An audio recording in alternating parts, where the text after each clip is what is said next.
Hola, mi nombre es Juan Pablo, yo soy parte de la Secretaría de Nuevas Masculinidades de la Federación Argentina LGBT y parte del equipo de capacitaciones, y hoy venimos a dar una charla sobre masculinidad y machismo.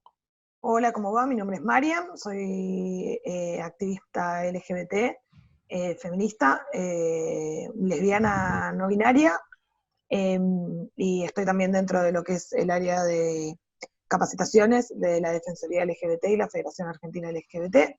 Así que bueno, vamos a ver un poco los aportes que podemos dar también en esta charla. Para poder empezar a hablar de masculinidad y machismo, como le decimos acá, o cómo se sostiene el sistema opresor, lo importante primero es empezar a definir algunos conceptos o algunos términos que tal vez tenemos un montón de uso, pero como tienen un montón de definiciones, tal vez como, bueno, consensuar qué definiciones vamos a usar para estos términos. Cuando hablamos de patriarcado, hoy por hoy, la palabra patriarcado, gracias a la lucha de los feminismos, se ha difundido, se ha visibilizado, es una palabra de uso común, pero no necesariamente significa que tengamos una definición específica de esta palabra. Patriarcado es, nosotros nos referimos cuando hablamos de patriarcado a un sistema de organización social, básicamente. Es una forma de ordenamiento y organización de la sociedad, donde se definen relaciones sociopolíticas de poder, donde se reconocen solamente dos géneros. El patriarcado, en su conformación y en su forma de ordenar la sociedad, es binaria, hombre-mujer. Este sistema se sostiene a través de instituciones tanto públicas como privadas. Cuando hablamos de instituciones públicas podemos hablar desde el Estado, desde la escuela, y cuando hablamos de privadas hablamos de la familia, hablamos de nuestras propias comunidades y espacios de relaciones y vínculos. Instaurado por los hombres, quienes como grupo social y en forma individual y colectiva oprimen a las mujeres, también de forma individual y colectiva, apropiándose de su fuerza productiva, de su fuerza reproductiva, de sus cuerpos, sus productos, ya sea esto mediante medios pacíficos o mediante el uso de la violencia. Esto también lo especificamos o elegimos esta definición porque no siempre el patriarcado, como vamos a ir viendo más adelante, se presenta con acciones violentas o en sus formas tal vez más condenables, sino que a veces se puede presentar a través de medios pacíficos o de disciplinamiento social, que lo vamos a ver un poquito más adelante. Como dijimos recién, el patriarcado define o divide a la sociedad en dos grandes grupos, hombres y mujeres, en un sistema binario de hombres y mujeres. Y a estos hombres y mujeres le asigna lo que llamamos roles de género. Los roles de género se imponen a través de las capacidades, a través de imponer y de generar un guión cultural que habla de las capacidades, atributos, gustos, fortalezas, debilidades de una persona solamente por el género que fue asignado al nacer. Y se establece así un ideal hegemónico, binario, sobre lo que es un hombre y lo que es ser una mujer. Vamos a analizar un poco, tal vez, esos ideales hegemónicos de hombre y mujer. Vamos a empezar con el hombre. ¿Qué características o qué habilidades, capacidades o debilidades se le atribuyen a las personas asignadas hombres? El hombre tiene que ser cis. Las personas cis, como lo van a ver, si no lo vieron ya, lo van a ver en la clase de diversidad sexual, son las personas que al tener asignado un género al nacer, toda su vida se sienten conformes con ese género. Por ejemplo, si yo cuando nací me asignaron hombre y me siento cómodo con esa asignación, soy un hombre cis. Es lo contrario de trans. El hombre hegemónico es cis. El hombre hegemónico es claramente heterosexual. El hombre hegemónico es blanco, es rubio, tiene pelo corto, tiene vello facial, es fuerte, no llora, es exitoso, le gustan los deportes, puede hacer deporte, pero si no hace deporte le tienen que gustar los deportes. Es agresivo, es el sostén económico primario del hogar, no admite dolor ni sufrimiento, porque eso no es de hombre, no demuestra normalmente sus emociones, tal vez quizás salvo su enojo, y es una persona dominante en su vida. Elegimos tal vez como un representante de este guión, de esta hegemonía hoy, a Ryan Gosling, ¿no? Como incluso un modelo actualizado de ese hombre hegemónico.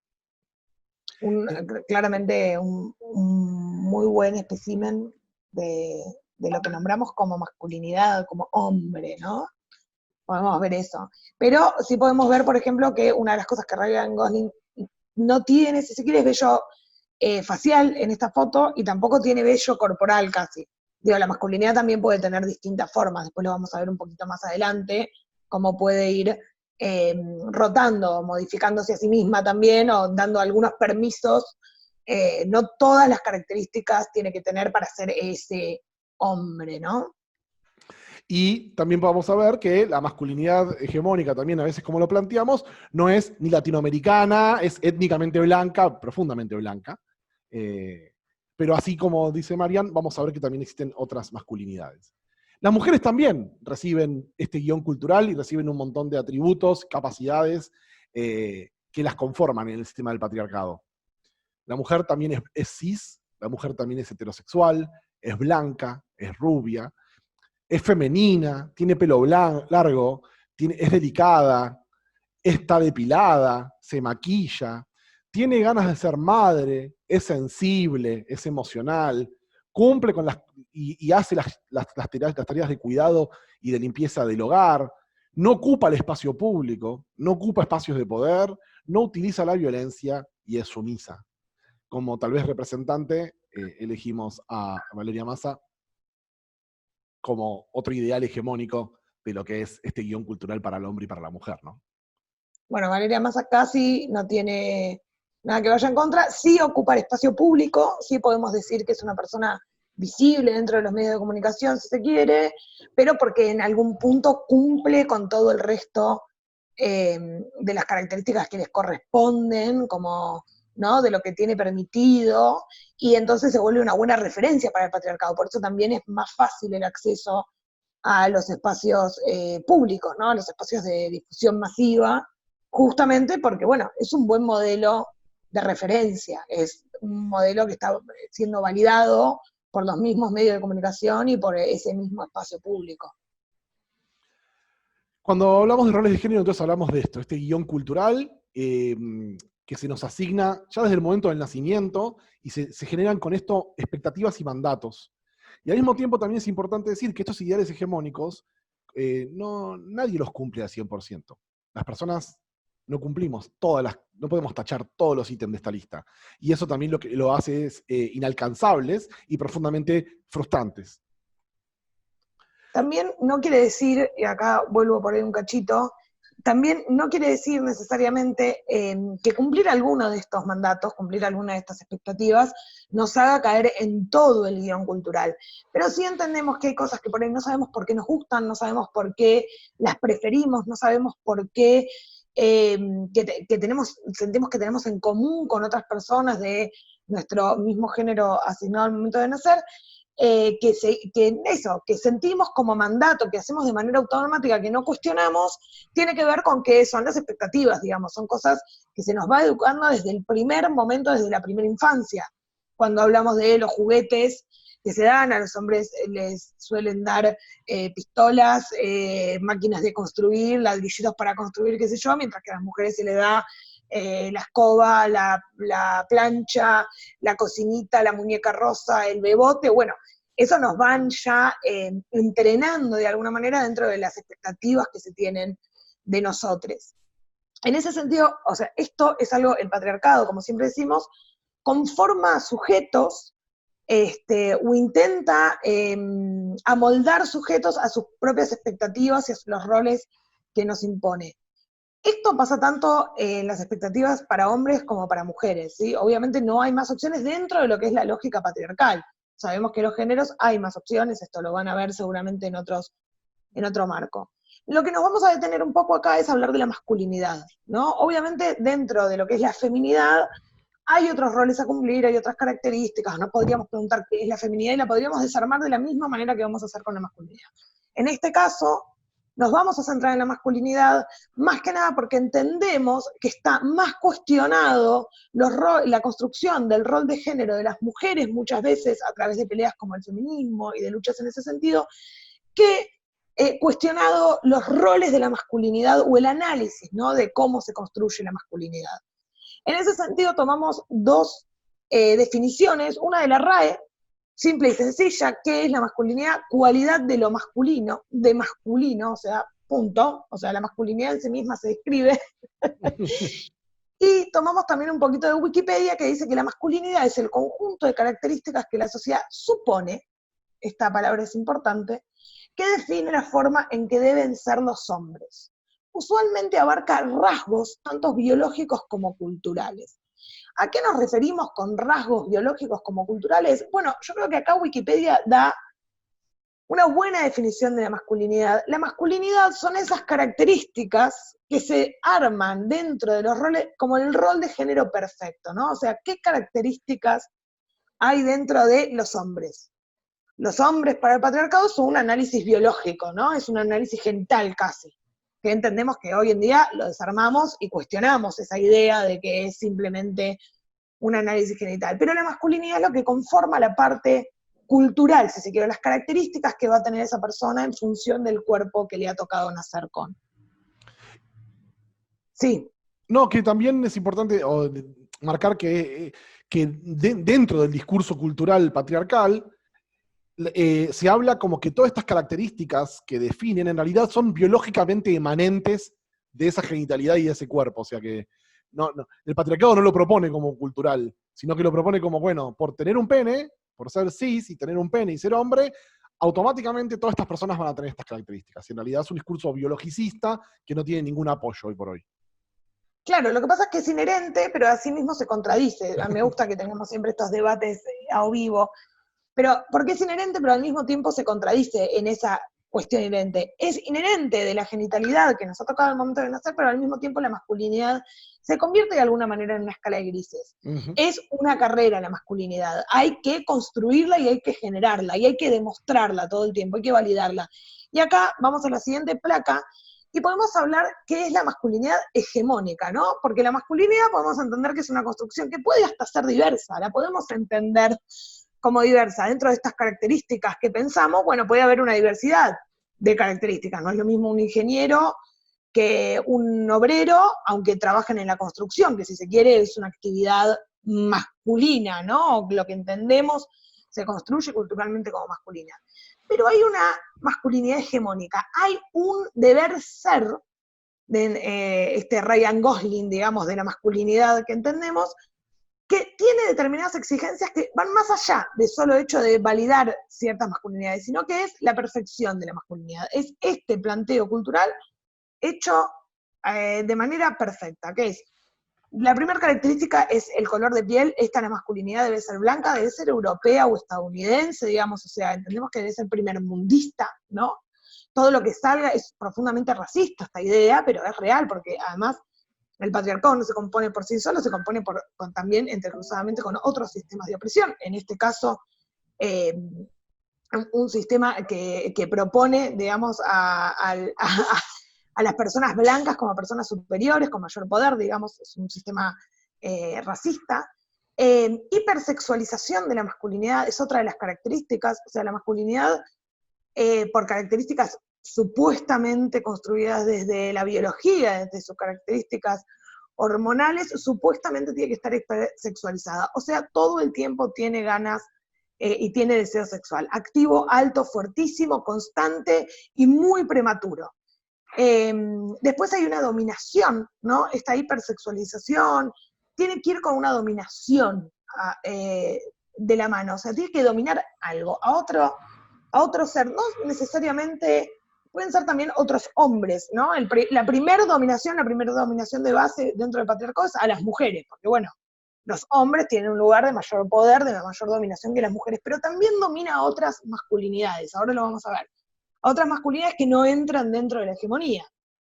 Podemos entender también el corporativismo masculino. ¿Qué es el corporativismo masculino? Bueno, la idea de que la amistad verdadera está en los hombres, esta idea de lealtad, que también es una idea de secretismo y también es una idea de complicidad, es lo que nombramos como corporativismo masculino. O sea, cuando no hay denuncia, por ejemplo, algo que demuestra el corporativismo masculino hoy en día muy claramente es, la mayor parte de mujeres pueden nombrar haber sido abusadas o haber tenido alguna situación no consensuada con varones. Sin embargo, casi ningún varón se nombra a sí mismo o a sus amigos, como que han tenido alguna actitud de abuso o de no respetar el consenso de una feminidad. O sea, nosotras podemos nombrar violaciones claramente, mientras que ellos no pueden nombrar situaciones donde han ejercido violencia. Esto lo que quiere decir es que, o no, en parte no son conscientes de la violencia, y en parte hay una idea de no hablar de ciertos temas, digamos, y al no hablar de ciertos temas lo que se hace es proteger al conjunto, ¿no? Y lo que hay es una defensa también de ese conjunto.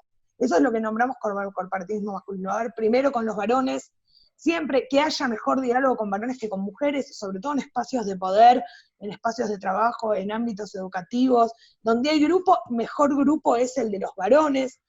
También se busca el exitismo dentro de la masculinidad hegemónica, estamos buscando siempre eso, el rol del éxito, ¿no?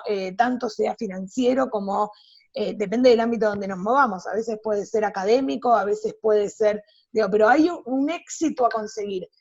Y esto tiene que ir de la mano con el otro punto, que es la competencia. Esa competencia valida mi rol de hegemonía. Tengo que estar arriba de toda la jerarquía. No solamente tengo que ser una masculinidad, sino que tengo que ser una masculinidad hegemónica.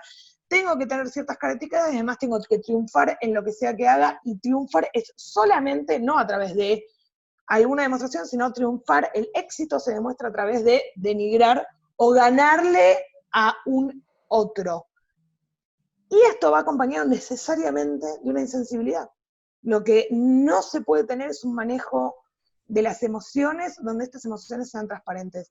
¿En qué se ve esto? Y en los nenes no lloran. Esta es la primera frase, digamos, que se educa, que se repite, se reproduce constantemente, incluso en los medios de comunicación, de reprimir las emociones, la sensibilidad. Eso es algo de lo femenino, eso es algo de la debilidad, no solamente de lo femenino, sino que es una característica que se entiende como débil. El llanto, la emoción, el demostrar afecto, el hablar de lo que nos pasa, todo eso se entiende como débil. Entonces, va en contra de la dominación, va en contra del éxito, va en contra de la competencia, o sea, son rasgos de debilidad. Con lo cual, la masculinidad entendemos que está jerarquizada, que no es solamente una única forma de ser, y si yo no entro dentro de esos lugares, no entro. No, hay una jerarquía. Obviamente hay una jerarquía. Ahí está la hegemonía de la masculinidad, que es como la masculinidad del deber ser, pero también lo que tiene es que se tiene que reforzar constantemente. Entonces no hay en ningún momento donde uno llegue a esa masculinidad hegemónica y pueda quedarse ahí. Hay que reforzarla, hay que demostrarla. En ese sentido hay que siempre estar dominando, siempre estar compitiendo, siempre ser el que menos algo, el que más algo, el que... Y en ese sentido se valida constantemente, no con el mundo en general, sino con otros varones. Por eso la jerarquía de la masculinidad es tan importante cuando hablamos de masculinidad, porque en realidad todo el tiempo esa jerarquización lo que está haciendo es demostrando y validando el poder de tal varón o de cual varón. ¿Cuáles son los que entendemos que son masculinidades o construcciones masculinas, que igual se pueden entender como masculinidades, pero que no entran del todo en esta masculinidad hegemónica? Bueno, todo lo que es masculinidades no cis, o sea, las masculinidades trans o no binarias, no entran dentro de esta masculinidad hegemónica. Los varones no heterosexuales, gay, putos, no entran, maricas, no entran, varones racializados, o sea, entendemos toda persona que no sea blanca, caucásica. Expresiones, incluso cuando tenemos todas estas características, expresiones femeninas o feminizadas, ¿no? O sea, ciertas características que no entran dentro de la hegemonía, que se van rompiendo y se van amoldando, pero en su momento era lavar, hacer tareas de limpieza, cocinar, el cuidado de los chicos, incluso hay ciertas tareas, ¿no? A ciertas profesiones que no entran, ¿no? Dentro de lo que es la masculinidad hegemónica. Varones en espectro asexual, que claramente estamos hablando de que van en contra de la hipersexualización, o cualquier varón o masculinidad que demuestre sensibilidad, emoción, o incluso poner palabra, ¿no? A eso que les pasa, a esa emocionalidad que les pasa. Lo que sí tiene es que ante la no pertenencia a la masculinidad hegemónica, se puede intentar pertenecer a través del uso de la violencia hacia ellos o otras personas. ¿En qué nos estamos refiriendo? Es, por ejemplo, una masculinidad no cis, que por el hecho de ser trans directamente no entra dentro de la masculinidad hegemónica, puede intentar reforzar otras características, ser más fuerte, ser más violento, ser más dominante, ser más competitivo, ser más hipersexualizado, ¿no? Sobre todo porque eso es una de las cosas que más se les cuestionan, para intentar entrar en cierto molde de esa masculinidad hegemónica. ¿Por qué? Porque nunca se termina de garantizar ese espacio. Entonces todo el tiempo hay que validarlo. Buscar validación de los pares va a hacer, digamos, que ciertas características que no haya, bueno, se compensen desde otro lugar. Por eso decimos que la de la masculinidad es dinámica, no es estática, no es que se consagra en algún momento, sino que es todo el tiempo está en constante movimiento, por eso necesita constante variación. E incluso hemos visto que hay grupos que no pertenecen a lo que se nombraría como la masculinidad hegemónica clásica, o sea, que no tienen todas estas características, aunque hay alguna característica que no tienen, que generan nuevos tipos de jerarquías. Sostienen la idea de competitividad y expectativas a cumplir, dominación, competencia. Por ejemplo, si pensamos en hombres o varones afros, digamos, o latinoamericanos, podemos decir, bueno, no forman el estereotipo blanco, europeo, rubio, digamos, de la masculinidad hegemónica, o sea, si se quiere esa masculinidad tiene una jerarquía mucho mayor que la que ellos jamás van a poder tener, pero dentro de esa masculinidad se refuerzan otras características y se genera una jerarquía interna. Bueno, puede ser afro, pero no es gay. Puede ser afro, pero es cis. Puede ser afro, pero mirá qué fuerte que es. Puede ser afro, pero mirá cómo controla a su mujer, digamos. Entonces, también hay micro jerarquías, o se van repitiendo esas jerarquías, por ahí sin todas las características de lo que nombramos como jerarquía o como masculinidad hegemónica. Lo que sí sostiene a la masculinidad, entendemos, la lógica, ¿no? Porque entonces la masculinidad pasa de ser una serie de características a una lógica. Por eso se puede ir cambiando de grupos, porque es una lógica, es una perspectiva, es una manera de construir y de comportarme. En ese sentido, para nosotros, la lógica de la masculinidad es la competitividad. Entre quienes se consideran parte de un mismo grupo.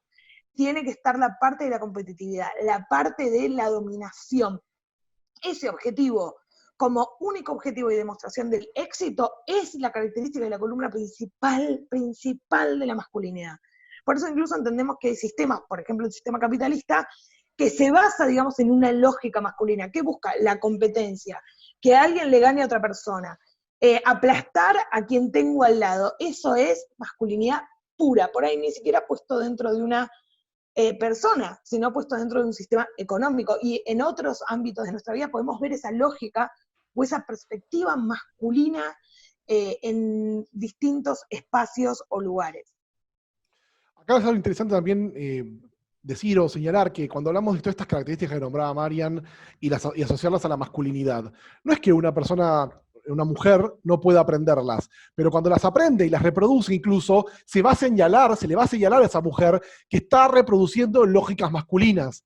Si es una persona que es competitiva, una mujer que es competitiva, una mujer que aplasta a sus rivales profesionales, que triunfa, que toma, se le va a empezar a tratar de que tiene lógicas masculinas. No son permeables estas características ni se trasladan.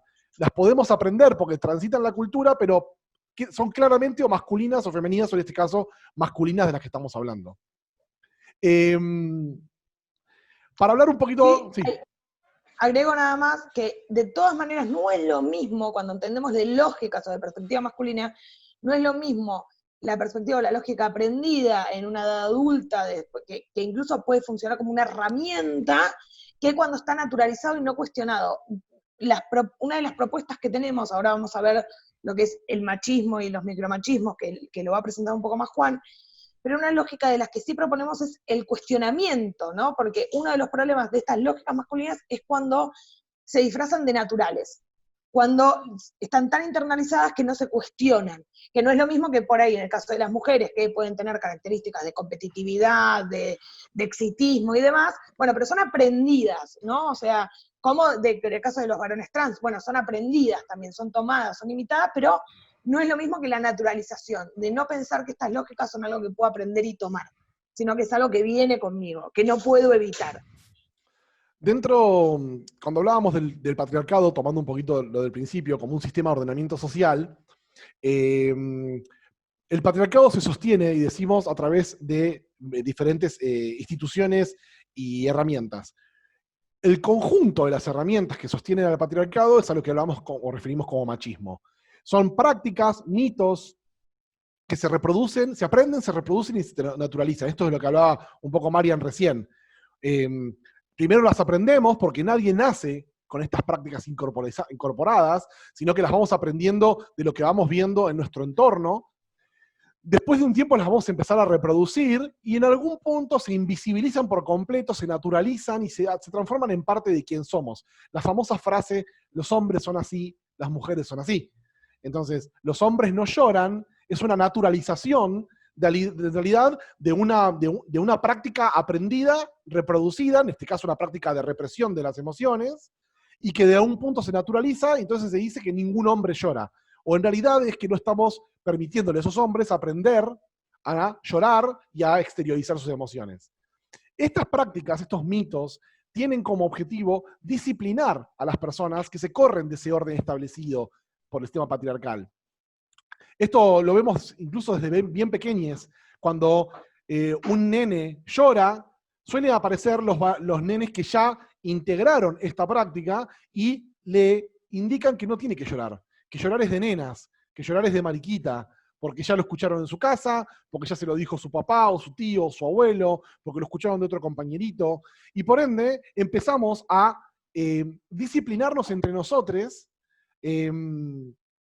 para decirle a la otra persona cómo se tiene que comportar y cómo no se puede comportar, qué es de hombre y qué no es de hombre. Entonces, el machismo es este conjunto de herramientas, prácticas y mitos que vamos aprendiendo al punto de naturalizarlo.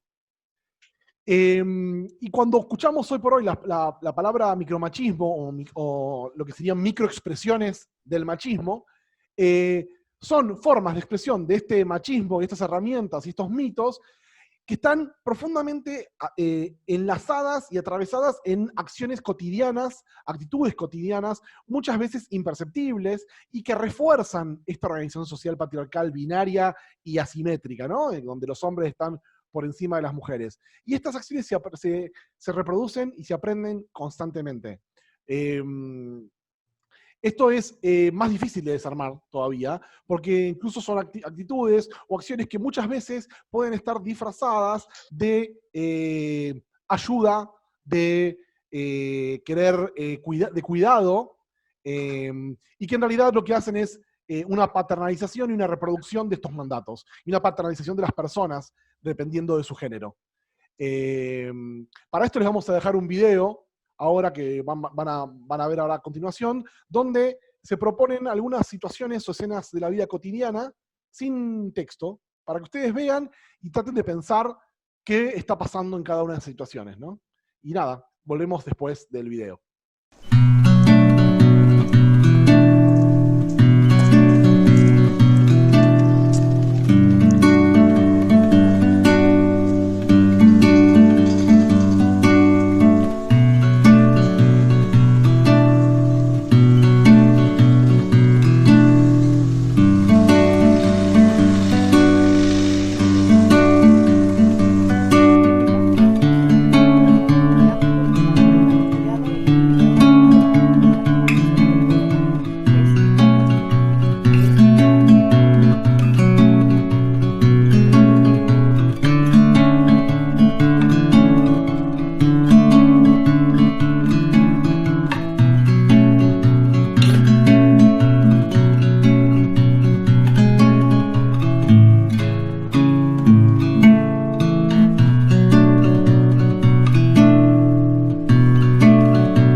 haces, Cari? ¿Tú qué crees? No, tranquila, que ahora te ayudo yo.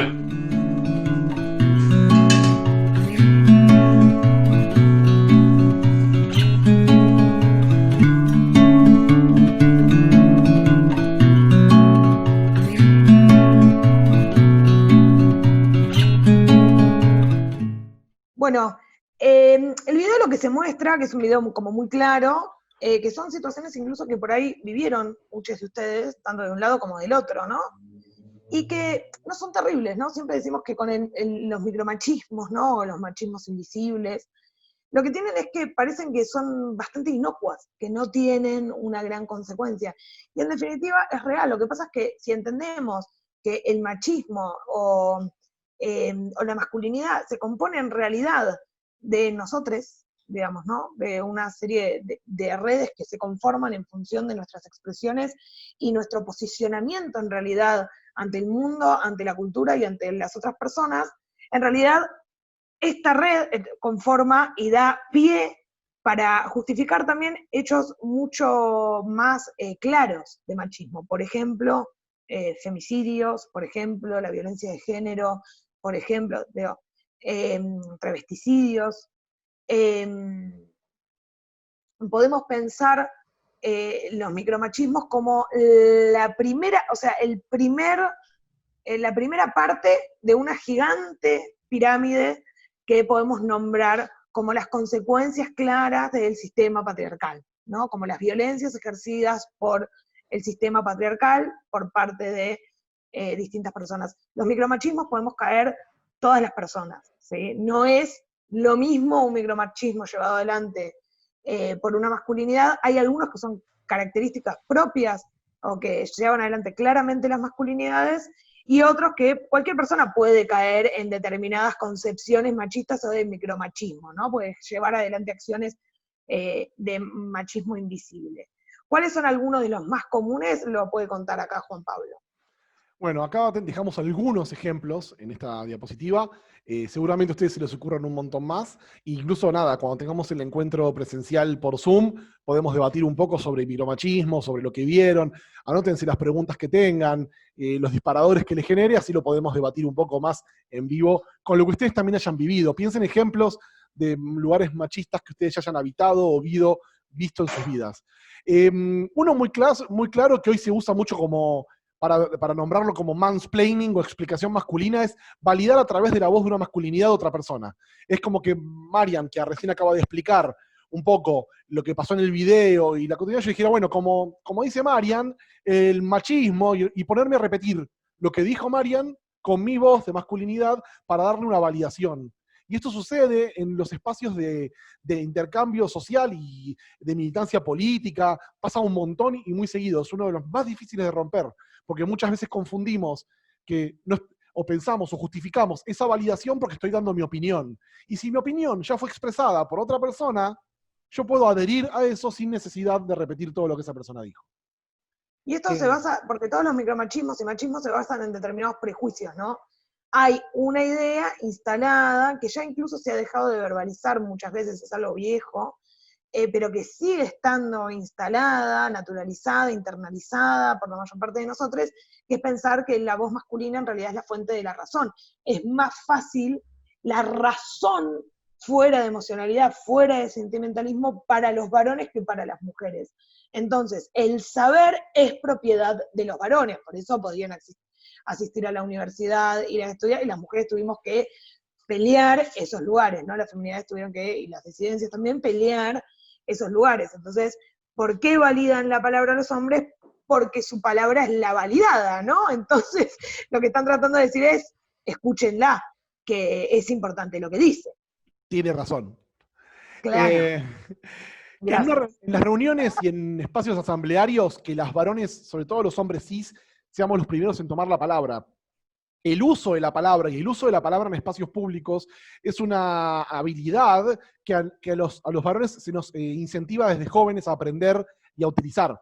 Y no es algo que se enseñe de la misma manera para las mujeres, al contrario, cuando una mujer tiene muchas opiniones o toma la palabra muy seguido o ocupa el espacio, se le suele criticar o cuestionar ese lugar, Y entonces es importante entender y hacer el ejercicio. En las reuniones que estamos, veamos cuando alguien se abre para debatir, sobre todo en asambleas y demás, quiénes son las primeras personas en tomar las palabras. ¿Cuántos hombres y cuántas mujeres toman la palabra? Y si cuánto tiempo ocupa cada uno con el uso de su palabra. Y si repiten cosas que dijeron otras personas. Porque también las masculinidades validamos a otras masculinidades. Como hablábamos de jerarquización, también yo puedo hablar para validar a una masculinidad que de alguna manera leo como inferior.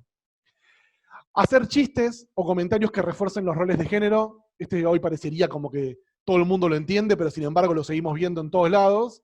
El justificar o el pensar que una persona, no sé, que una mujer que expresó descontento por una situación, lo hace porque o está menstruando o no tiene suficiente sexo. Bueno, esas son micromachismos que hoy se reconocen ya como actitudes machistas profundas, pero que todo el tiempo hacer chistes o comentarios y decir, pero es una broma, pero es un chiste. Bueno, pensar con qué estamos bromeando y qué estamos reproduciendo desde ese humor o de ese chiste. Minimizar a través de estos chistes o a veces de comentarios los problemas de otras personas. Esto también es un lugar profundamente machista, que si lo que le pasa a la otra persona o lo afecta, para mí es una estupidez, entonces es una estupidez y a la otra persona no la puede afectar. Minimizar lo que está viviendo otra persona porque a mí no me parece importante, es una falta de ejercicio de la empatía, que es una herramienta que desde chiques a los hombres no necesariamente nos enseñan a ejercitar muy bien y por ende no nos ponemos mucho en los zapatos de la otra persona.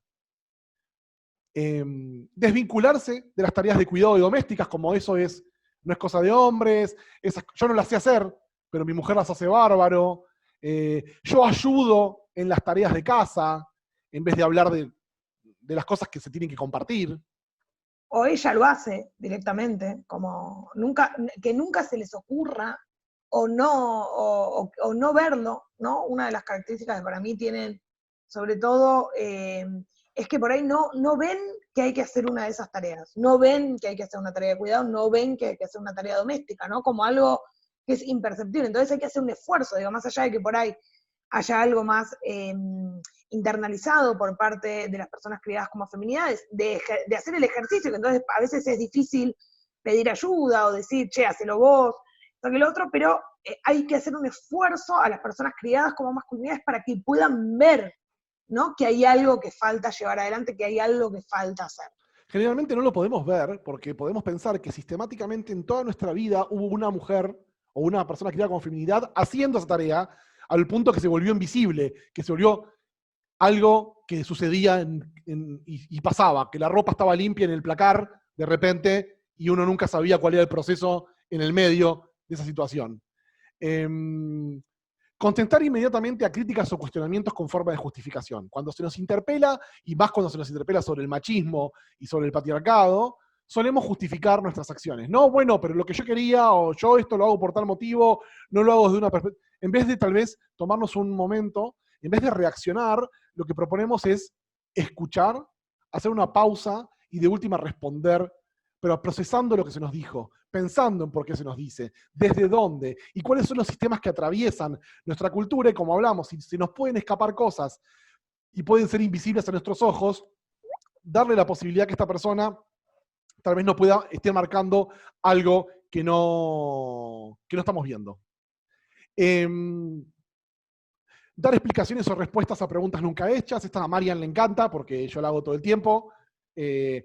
Marian me pregunta, che, ¿te acordás dónde está el PowerPoint? Y yo le digo, sí, viste que ahí tenemos una carpeta que creamos el año pasado, que la tenemos y armamos. Y ella me dice, no, pero yo no te pregunté toda la historia de esa carpeta, solo quería saber si tenías el link a la carpeta. Yo lo hago todo el tiempo, es una cuestión de explicar y sobreexplicar, y eso en realidad lo que estoy haciendo es paternalizar a la otra persona, como que si me está haciendo una pregunta le tengo que dar básicamente una enciclopedia del saber validada por mi masculinidad para que esa persona pueda acceder a un link. Me encanta el sonido de tu propia voz. Exactamente, sí, es innegable. No ejercer ciertas tareas porque no son propias de la masculinidad, esta se une con la que hablamos hace un ratito. No debatir sobre cuestiones de machismo en grupos de hombres. Acá entra el corporativismo del que hablaba Marian. El hecho de que nosotros estamos dispuestos a discutir con cualquier compañera feminista cuando se habla de feminismo, de por qué hacemos esto, qué sé yo. Ahora, tenemos un compañero que pasa un video de una piba con la que estuvo sin su consentimiento en un grupo de WhatsApp y nadie se lo marca, nadie se lo señala. cuando el tachero dice, mirá el culo de la mina esa que pasa por la calle, nos sentimos re incómodos a la hora de decirle, che, disculpame, me parece que la precisión que haces de la persona es inadecuada y no queremos tener un momento de discusión.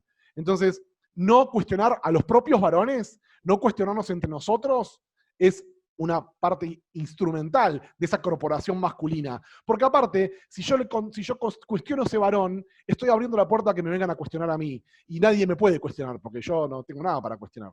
Entonces, y que ese cuestionamiento no salga de un lugar de competencia. Exactamente. De tratar de demostrar que otro varón está más construido que el que está hablando, ¿no? Siempre que el cuestionamiento pueda ser desde un lugar de mostrar la propia vulnerabilidad. Che, a mí me costó, pero la otra vez me marcaron que hice tal cosa y lo veo que lo estás haciendo, por ahí no está bueno.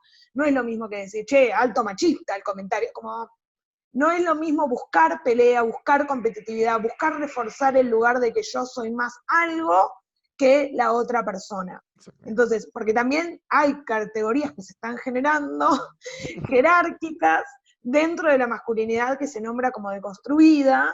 Quien es el más deconstruido también es parte de la competitividad propia de la masculinidad. Entonces hay que dejar de buscar competir con las otras personas y empezar a construir otra cosa en conjunto, no yo ganar una pelea que nadie me está dando. ¿Quiénes somos más aliados que otros? Más aliadines. Las últimas dos, y con esto cerramos, una es cuestionar cómo llevan las mujeres y otras identidades y otras disidencias sus luchas. Cuando hay algún señalamiento, generalmente es, bueno, pero las mujeres la otra vez prendieron fuego a un patrullero, o la compañera viene y me lo marca de una manera. Bueno, tal vez dejar de concentrarnos en cómo, porque tiene el cartel que dice muerte al macho, ese cartel traumó un montón de masculinidades. En una marcha, ese cartel como que generó un montón. En vez de visibilizarse otros mensajes que estaba buscando esa marcha, se visibilizó un cartel y ese cartel puso en jaque a un montón de gente. Bueno, dejar de preocuparnos tanto por cómo otros grupos o movimientos y por qué nosotros no estamos cayendo en donde teníamos que caer, que es cuestionar a nuestro propio grupo. Y no reconocer el privilegio que tenemos como hombres en la sociedad. Que no significa que tengamos nuestra vida resuelta, porque ya hablamos de que hay un montón de sistemas que intervienen con el patriarcado. Pero sí significa que en el lugar que nos haya tocado de intersección de todos esos sistemas, igual tenemos un mayor acceso a oportunidades. Ahí es cuando hablamos de privilegio. Ahí es donde tenemos un menor exposición a ciertas violencias regulares y sistemáticas que se generan en nuestra sociedad. No significa que no vivamos violencias, no significa que no vivamos problemas, sino significa que tenemos un mejor lugar de base para llevar adelante nuestra vida. Si les queda alguna pregunta, algún cuestionamiento o algo, lo vamos a ver en el encuentro que tengamos presencial. Espero que no haya sido demasiado aburrido. No sé si Marian tenés algo para decir para cerrar. No, sí, por ahí agregaría nada más que no es un problema cuando hablamos de cuestionamientos, diría que una cosa es hacer preguntas. Las preguntas demuestran un lugar de no saber y demuestran un lugar de vulnerabilidad que es válido y que es algo que incluso va en contra de la masculinidad hegemónica. Lo que marcamos es que primero hay crítica, no pregunta. Entonces, puede haber crítica, puede haber opiniones distintas y diversas con respecto a determinados movimientos o lógicas, pero una cosa es la pregunta y después en todo caso formular una opinión, y otra cosa es por ahí, desde un lugar de no conocimiento, de no vivencia de determinadas cosas, una crítica. Esa es una de las cuestiones que definiría la masculinidad, ¿no? El hecho de tener razón, o de tener un saber que por ahí no se tiene. Con esto sí, obviamente esperamos que no se haya hecho muy largo, esperemos que no se haya hecho muy aburrido. Cualquier duda nos vamos a volver a contactar y eso, todo está en proceso de armado y desarmado. Un abrazo. Chau, chau.